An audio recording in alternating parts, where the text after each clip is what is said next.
Menjadi orang ketiga bukan soal jatuh cinta. Itu soal memilih masuk ke hubungan orang lain dan merusaknya dengan sadar. Tidak peduli seberapa sering dibenarkan dengan alasan "aku juga korban", kenyataannya tetap sama. Kamu merebut apa yang bukan milikmu dan menyakiti orang yang tidak pernah berhutang apapun padamu. Dan jangan berpikir kemenangan itu gratis. Hubungan yang direbut dari air mata orang lain selalu membawa konsekuensi. Bukan hari ini, bukan besok, tapi pasti. Di video ini kita akan membahas 7 karma yang harus dijalani oleh orang ketiga yang merebut pasangan orang lain. Bukan untuk menghakimi, tapi untuk membuka mata bahwa tidak ada cinta yang benar-benar tumbuh dari pengkhianatan. Mari kita mulai. 1. Karma selalu menjadi pilihan kedua. Orang ketiga sering merasa dirinya dipilih, padahal kenyataannya tidak pernah begitu. Ia bukan tujuan, hanya pelarian.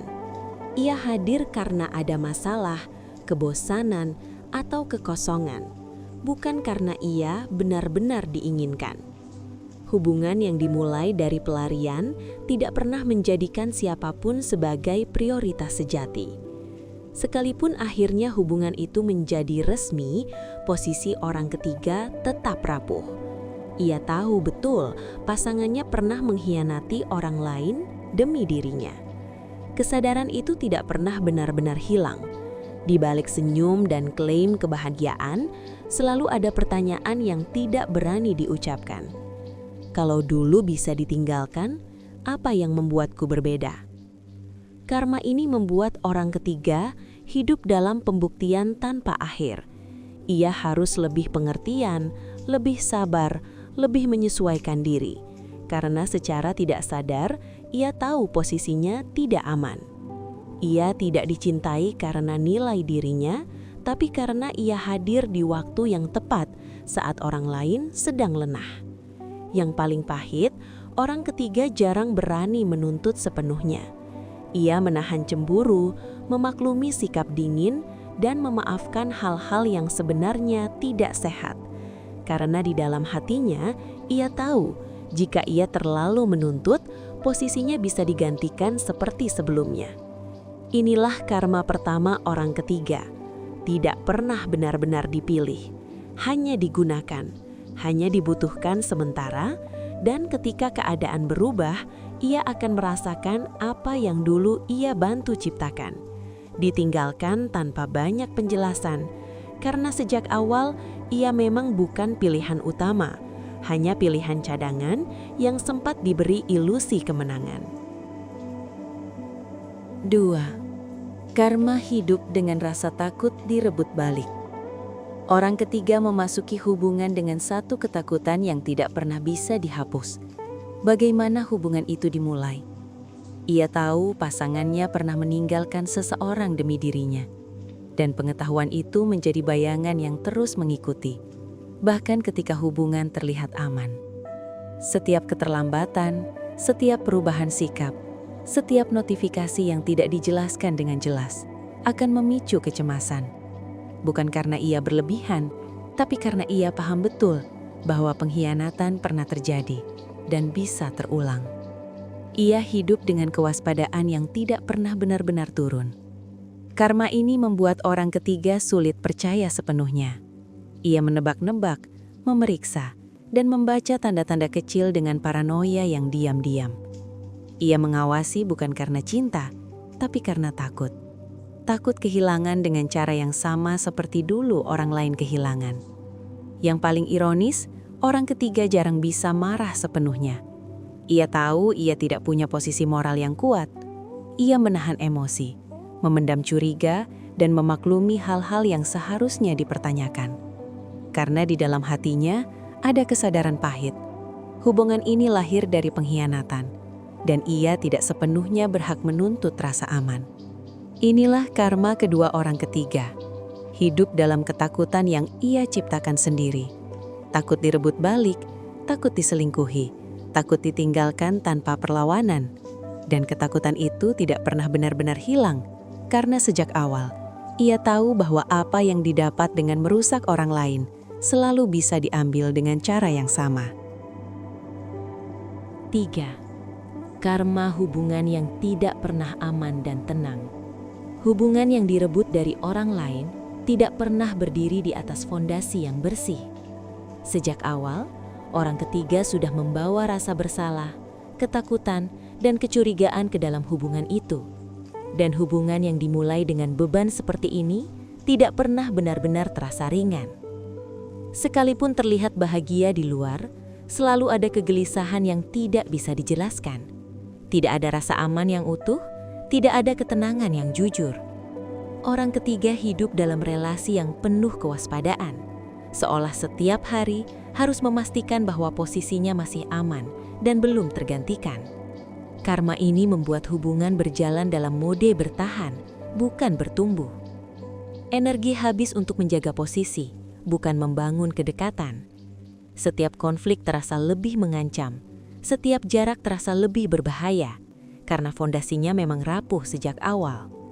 Yang paling melelahkan, orang ketiga jarang bisa sepenuhnya menjadi diri sendiri.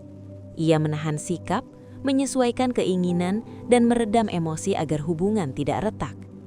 Ia tahu satu kesalahan kecil bisa berujung pada pengulangan pola lama, berpaling pada orang lain. Inilah karma ketiga orang ketiga, hubungan yang selalu tegang. Ada pasangan, tapi tidak ada rasa aman. Ada kebersamaan, tapi tidak ada ketenangan. Karena cinta yang dibangun dari pengkhianatan tidak pernah memberi ruang untuk damai, hanya ruang untuk waspada.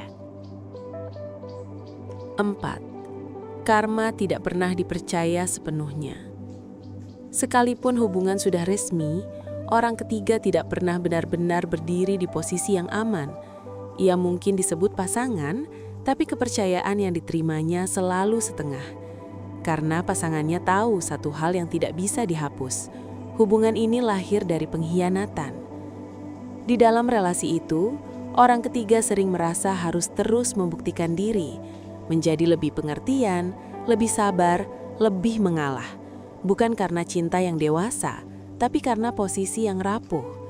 Ia tahu, sedikit saja kesalahan bisa menghidupkan kembali kecurigaan dan membangkitkan luka lama.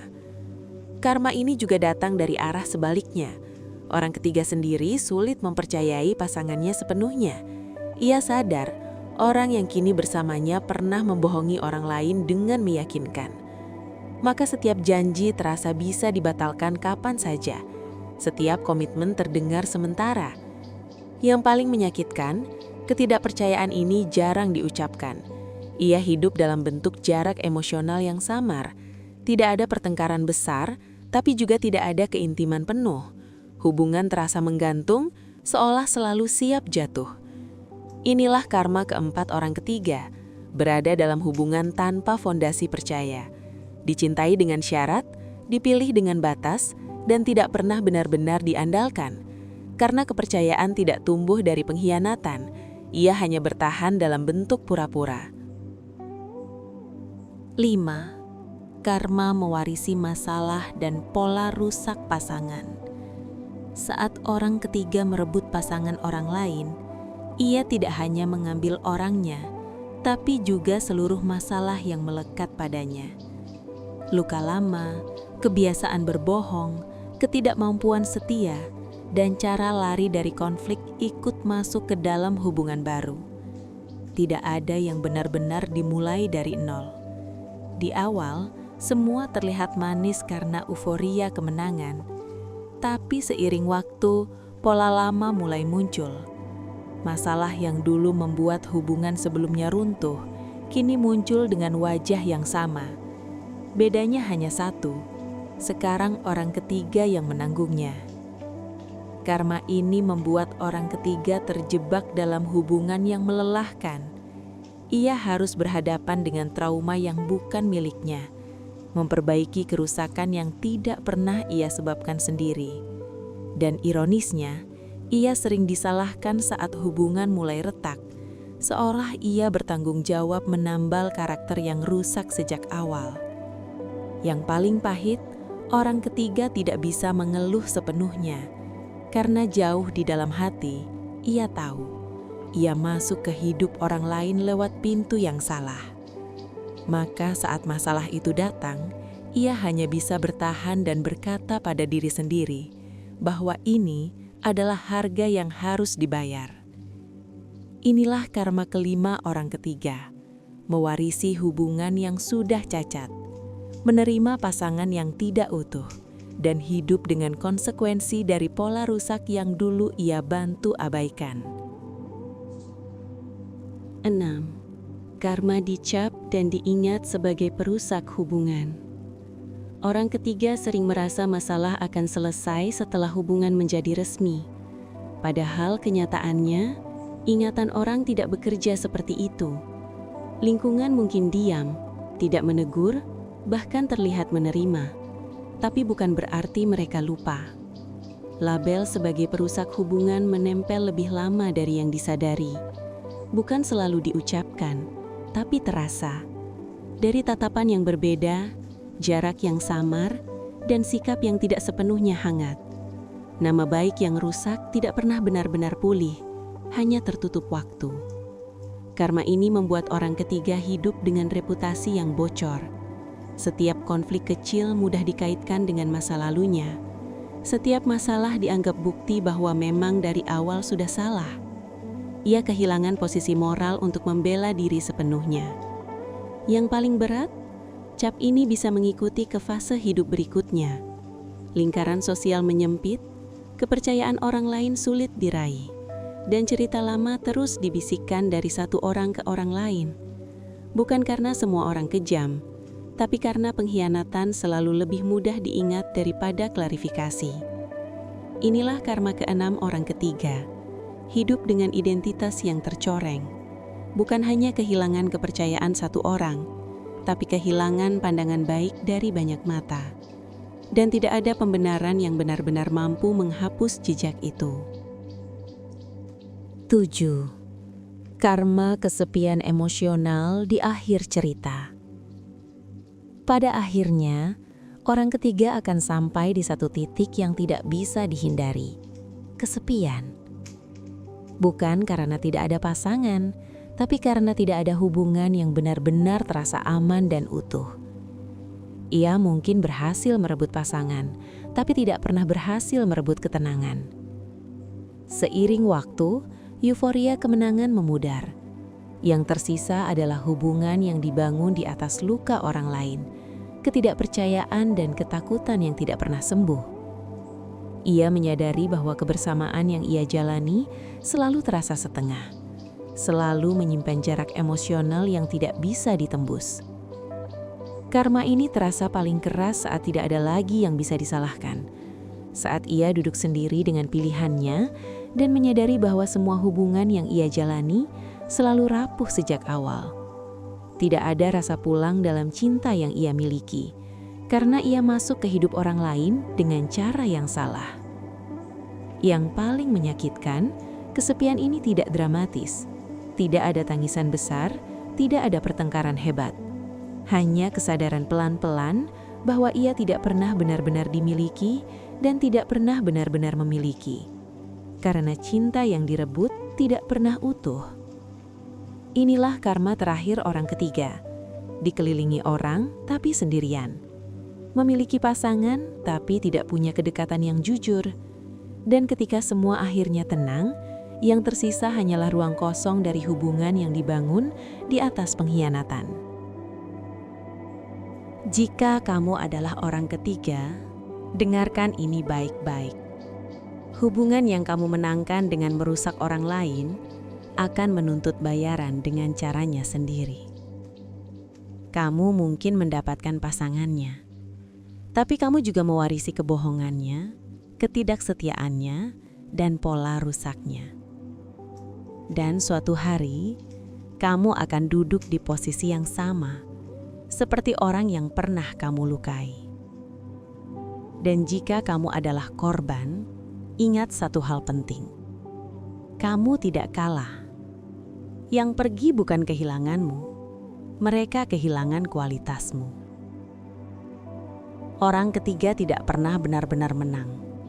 mereka hanya menunda saat harus merasakan akibat dari pilihan mereka sendiri. Jika konten ini terasa keras, itu karena kenyataan memang tidak selalu lembut.